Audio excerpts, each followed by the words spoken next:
उन दोनों समूहों की अधिकतम संख्या क्या है जिसमें वे मार्च कर सकते हैं। हम इस सवाल को समझ चुके हैं, अब हम बनाते हैं सवाल को। सवाल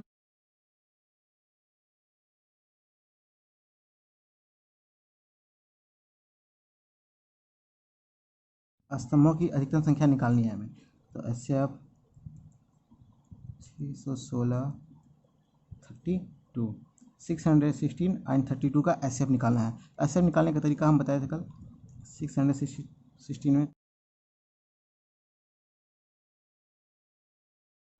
SF निकालने के लिए 32 से इसमें से डिवाइड करना पड़ेगा, आएगा 19 बार में। 19 से करेंगे तो 608 आएगा। रिमाइंडर क्या आ जाएगा, यानी कि शेषफल आ जाएगा 8। और अब हम इस 8 से 32 में डिवाइड देंगे, यानी कि इस 8 से 32 में फिर इससे डिवाइड देंगे। आंसर आएगा 4 बार में 32 कट गया, रिमाइंडर 0 आ गया। अब हम इसके आगे कुछ नहीं करेंगे, मतलब ये हमारा SF आ गया है 8। अब इसे हम एल्गोरिदम पे लिखते हैं। यूक्लिड विभाजन का एल्गोरिदम का प्रयोग करते हुए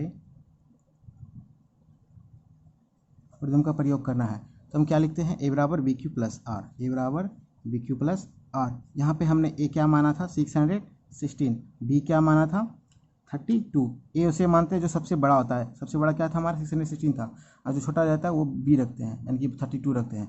अब इसका हम निकालते हैं कैसे, ये देखिए, ये हम कल भी बताए थे,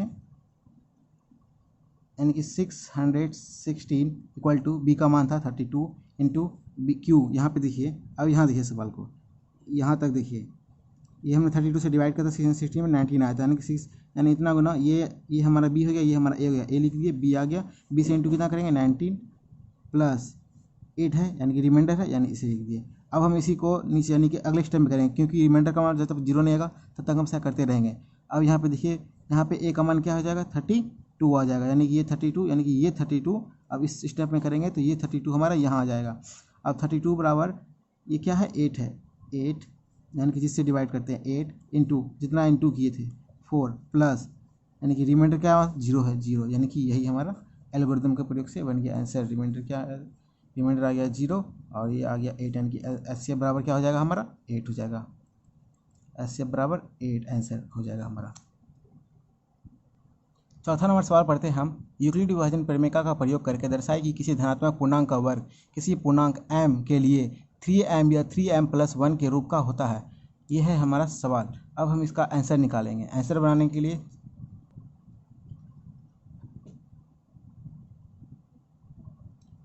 थ्री एम या 3m प्लस 1, यहाँ B इक्वल टू रख लेते हैं 3 और R इक्वल टू 0 1 एंड 2। 3 नहीं आ सकता क्योंकि रिमाइंडर का मान कभी भी इसके बराबर नहीं होता है, ठीक है, इससे कम ही होगा ये, ठीक है।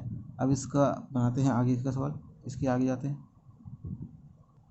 इसके बाद लिखते हैं A बराबर BQ plus R, A equal to 3Q plus 0 equal to 3Q। दोनों तरफ वर्क करने पर, दोनों तरफ वर्ग करने पर यहाँ A को स्क्वायर कर देते हैं इक्वल टू 3Q का स्क्वायर कर देते हैं। यहाँ जाएगा A का स्क्वायर इक्वल टू 9Q का स्क्वायर। अब A का square equal to 3 into 3Q का स्क्वायर। जहाँ मान लेते हैं,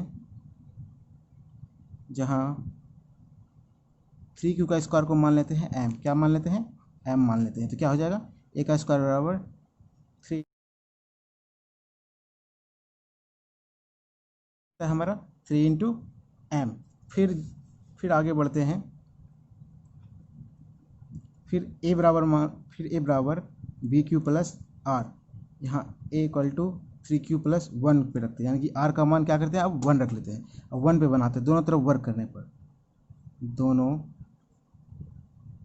तरफ वर्ग करने पर A बराबर 3Q प्लस 1 को वर्ग, जब हम R का मान 1 रखते हैं और इसका स्क्वायर करते हैं, दोनों तरफ स्क्वायर करते हैं, तो क्या आता है 3Q प्लस 1 का होल स्क्वायर का फॉर्मूला क्या होता है A का square plus 2AB plus B का स्क्वायर। इसी पे इसको तोड़ देते हैं, यानी कि 3 का स्क्वायर करेंगे तो क्या हो जाएगा 9Q का स्क्वायर हो जाएगा plus 2 into 3Q into 1 plus 1 का स्क्वायर, यानी कि 1 ही रहेगा। अब इसको नीचे लिखते हैं, ए का स्क्वायर इक्वल टू 9 का स्क्वायर प्लस 6 प्लस 1। अब इसे लिखते हैं ए बराबर ए का स्क्वायर इक्वल टू कॉमन, इसमें कॉमन ले लेते हैं। यहाँ क्या कॉमन हो सकता है, 3 कॉमन हो सकता है, 6 भी कॉमन हो सकता है, लेकिन हम 3 कॉमन रख लेते हैं क्योंकि हमें 3m में ही निकालना था। तो 3 कॉमन ले लिए, 3q का स्क्वायर प्लस 2q ब्रैकेट बंद प्लस 1। यहाँ मान लेते हैं क्या, यहाँ मान लेते हैं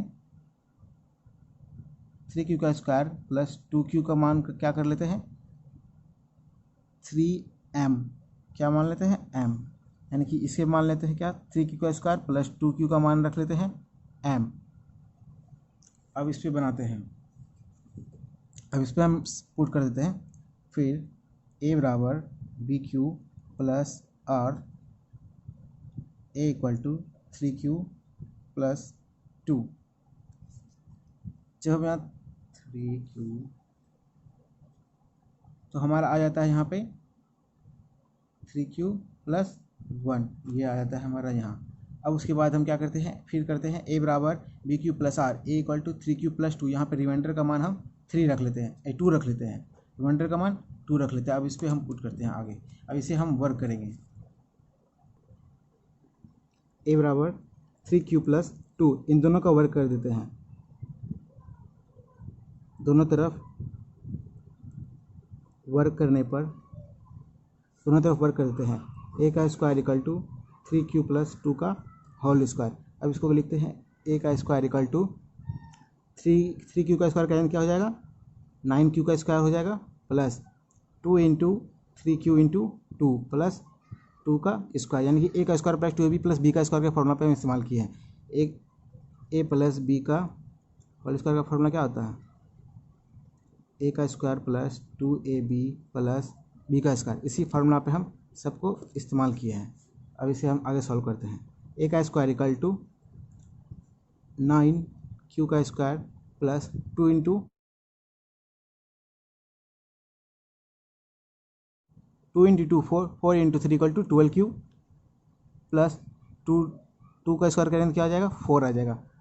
अब क्या करेंगे, हम इसमें कॉमन ले लेंगे, a का स्क्वायर लिख दिए, कॉमन ले लेंगे। यहाँ पे 4 भी कॉमन आ सकता है, 3 भी कॉमन आ सकता है। हम इन दोनों में 3 कॉमन ले लेते हैं, 3 कॉमन ले लेते क्या आ जाएगा 3q का स्क्वायर प्लस 4q ब्रैकेट बंद प्लस 4। यहाँ पे मान लेते हैं क्या